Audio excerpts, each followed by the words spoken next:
The world is increasingly interdependent. Global interactions among businesses and people are on the rise. International agreements ensure that these interactions play out in accordance with rules. Together they form a rich tapestry of global rules. They provide the basis for innovation, opportunity, cooperation, as well as economic success and prosperity. They affect each of us every single day. And yet there remained a significant gap in this tapestry, a global treaty crucial to international trade, commerce and investment. A global treaty that since the 1850s had been the vision of one man, Tobias Asser. Tobias Asser, a Dutch statesman, politician, lawyer, who was really the driving force, the main driving force behind the first conference of the Hague Conference on Private and National Law, which took place in 1893. So clearly Tobias Asser was a visionary because he had envisaged all of that, the need to provide a legal framework that would facilitate cross-border trade and take into account, the movement of people and the more and more international character of the society in which we are living. In 1862, as part of his inaugural address as newly appointed professor, Asser made this point. Truly fortunate is the nation which sets itself the goal of finding the means to improve all in its current legislation that still hampers trade, and does so with the intent of seeing accepted the principle of mutual recognition of judgments.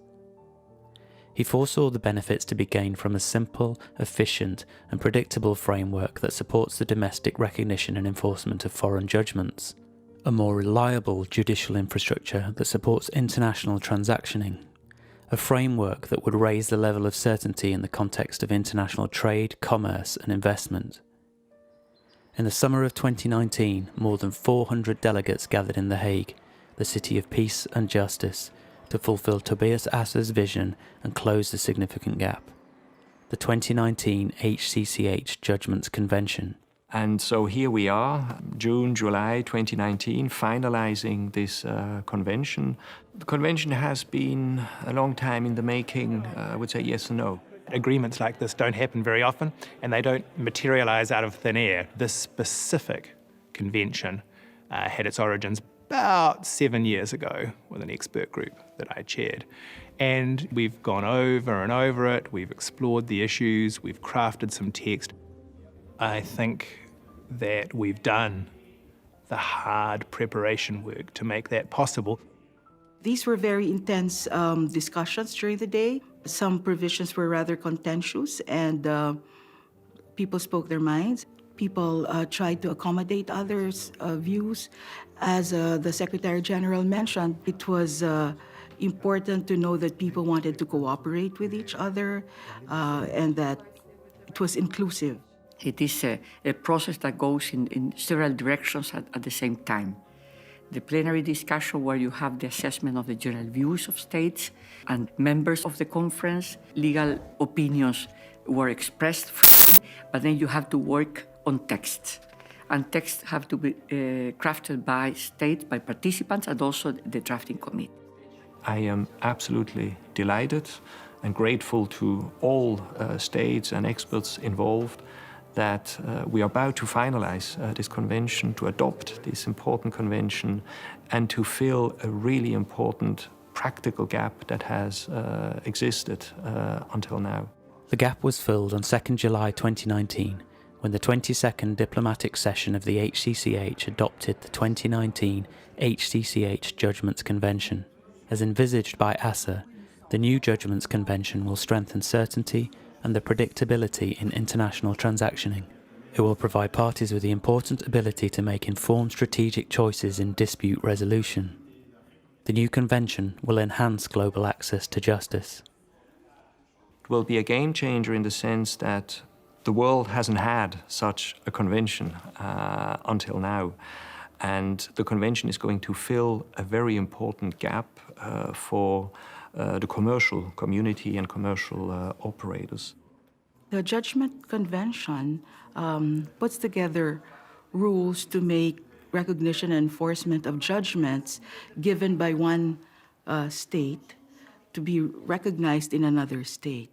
So this is going to be a great tool, very useful tool for access to justice, so that a person who brings a suit in one state does not have to bring another suit in another state just to enforce the judgment.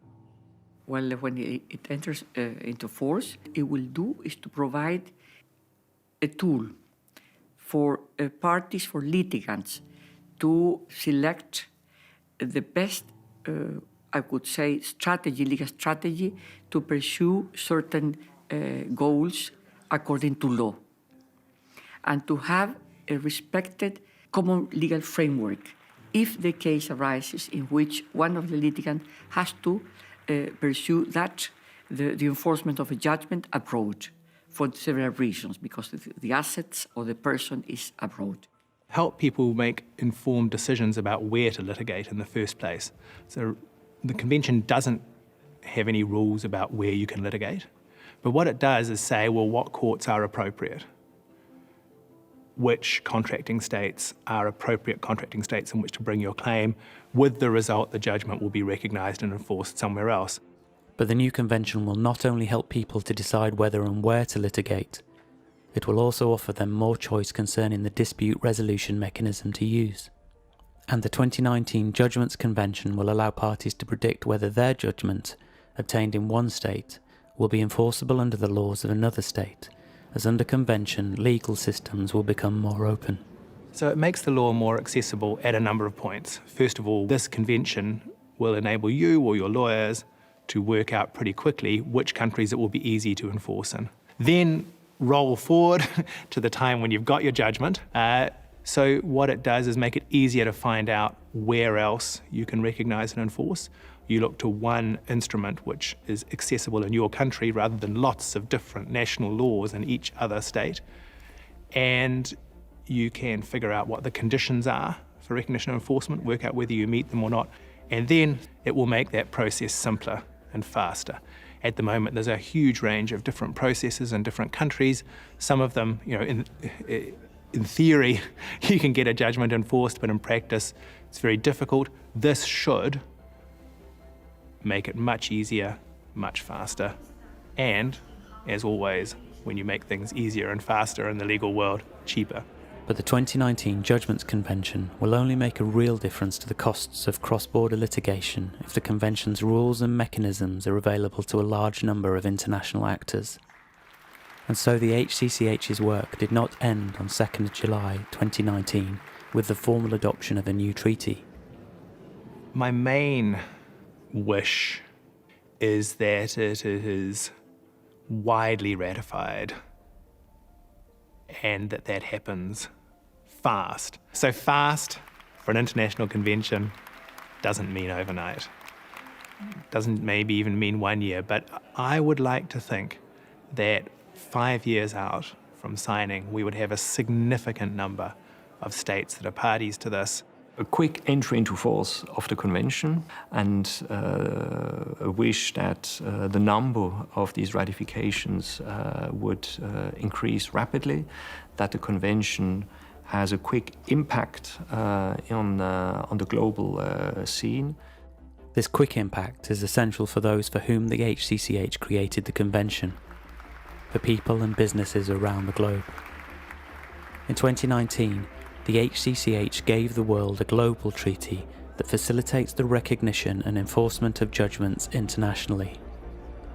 The HCCH Judgments Convention is a game changer for cross-border dispute resolution. It promotes rule-based international trade, it enables foreign investment, it facilitates mobility. This treaty is an apex stone in the quest for global access to justice. 157 years after Tobias Asser's inaugural address, his vision came true. HCCH, to connect, to protect, to cooperate, since 1893.